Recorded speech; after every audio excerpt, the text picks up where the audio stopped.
Bonsoir. Donc voilà, je me présente, je m'appelle Alex Nguyen. Et ça vous fait pas bizarre de voir un comique asiatique?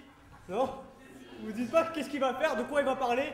Est-ce qu'il va faire des blagues sur les pandas? Non, je vais pas parler de ça, je vais parler d'un moment important dans la vie de couple, quand ta copine vient te voir pour avoir plus d'engagement, pour avoir un enfant. Je me rappelle, ma copine est venue, elle voulait plus d'engagement, je lui ai dit « Non, pourquoi si vite? On se connaît que depuis 10 ans, arrête de me harceler !» Et vous savez comment sont les femmes? « Ah, j'insiste. » Très bonne imitation de femme. Merci. Non, j'ai pas résisté longtemps parce que, comme dit le proverbe, tout ce que femme veut, homme essaie de le contourner. Et sincèrement, je dis ça, mais finalement, je me sentais prêt de devenir père. Et donc j'ai dit oui, je voulais un enfant, mais j'ai pas dit oui au mariage. Et non, ils font enfant et mariage en même temps, mais ils acceptent le mariage pour de très mauvaises raisons, pour des raisons fiscales, pour payer moins d'impôts. Et je trouve que c'est bizarre. Accepter de se marier pour payer moins d'impôts, c'est un petit peu comme accepter de se faire sodomiser pour faciliter son transit intestinal. Tu vois? Tout le monde le fait, j'y vais, hop, une demi-quenelle, c'est passé. Non. Donc finalement j'ai accepté d'avoir un enfant. Pour rentrer dans les détails techniques, comment on fait un enfant, il faut arrêter les moyens de contraception. Nous on a arrêté le préservatif.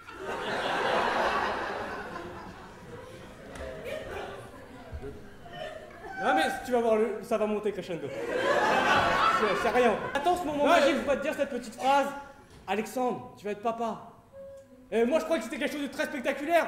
Genre 2 dirigeables qui tendent un drap blanc dans le ciel et un rétroprojecteur qui projette mon nom. Alexandre, tu vas être papa! Là c'est beau, là c'est spectaculaire.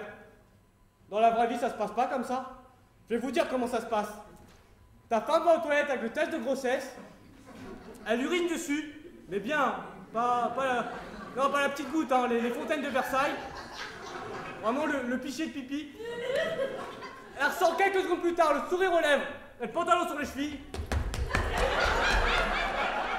Elle te tend le tas de grossesse, un bébé de son urine sous le nez. Tu vas être papa! Ah, ça pue la piste ton histoire! Oh Alexandre, tu pleures, c'est trop mignon! Mais non, c'est l'ammoniaque de ton urine qui me fait chialer! Tu manges trop de légumes! Et voilà comment tu vas être papa.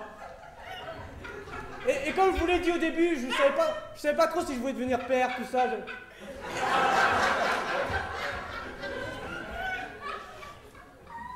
Non. Je continue. Je savais pas trop si je voulais devenir père. Et quand... Parce que c'est beaucoup d'engagement, beaucoup de responsabilités, mais je te promets, quand l'enfant elle arrive, tu le prends dans tes bras, tous tes doutes s'envolent. Pour vous dire, j'ai vraiment su que je voulais avoir un enfant quand j'ai rencontré mon fils. Et l'enfant elle arrive, et franchement c'est mignon un gamin, surtout en ce moment, et dans sa période, je fais tout comme papa. Pour vous dire, je mange beaucoup de porc au caramel, porc sauce aigre douce, origine oblige. Mon fils c'est pareil, il mange du porc tout le temps. C'est bien ça, mon fils il a pas les yeux bridés, il a les yeux bridous. Mon spectacle est sponsorisé, je suis obligé de le dire. Non, et pour vous dire, il n'est pas les yeux si bridés que ça parce qu'il est métissé. Et voilà, c'est très beau un enfant métissé. C'est pour ça que je regrette qu'il y ait des sites, maintenant il y a des sites de rencontres par affinité culturelle. Les gens de la même religion se rencontrent, les gens de la même couleur se rencontrent. Et je trouve que c'est nul. Moi pour vous dire, moi je suis catholique et asiatique, ma femme est blanche et juive. Si on a une fille, on va l'appeler Shoshana Nguyen. Où est le problème? Pour l'instant, on n'a pas une fille, on a un petit garçon. Et donc il est métissé, et on lui laissera aussi le choix de la religion.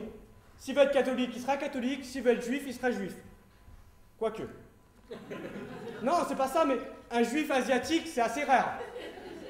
Non, mais t'imagines quand il va sortir de la synagogue, tout le monde va le regarder. Mais qu'est-ce qu'il a sur la tête? C'est une kippa ou un petit chapeau chinois qui a rétréci? Et moi, je m'en fous. Il peut choisir la religion qu'il veut du moment qu'il ne soit pas extrémiste. De manière, des extrémistes, il y en a dans toutes les religions. Sauf peut-être chez les bouddhistes. Il n'y en a pas. Ça n'existe pas des kamikazes piégés. Qu'est-ce qu'il va dire? Je vais tous vous tuer si j'arrive à monter cette côte! Non, c'est une blague perpendiculaire. Non, donc voilà. Et il y en a, ils ont peur des religions. Voilà, tout ça pour dire qu'il n'y a rien qui va me séparer de ma relation avec mon fils, ni la religion, ni l'argent. Et moi, ça me fait mal au cœur. Vous suivez l'affaire Bettencourt? Ça me fait mal au cœur, l'affaire Bettencourt. Je suis abonné au Twitter de la fille de Liliane Bettencourt. Et l'autre fois, j'ai lu un drôle de message, c'était assez positif et négatif. C'était écrit « Tant qu'il y a de la vie, il n'y a pas d'héritage ». Voilà, c'était Alex Nguyen, merci beaucoup.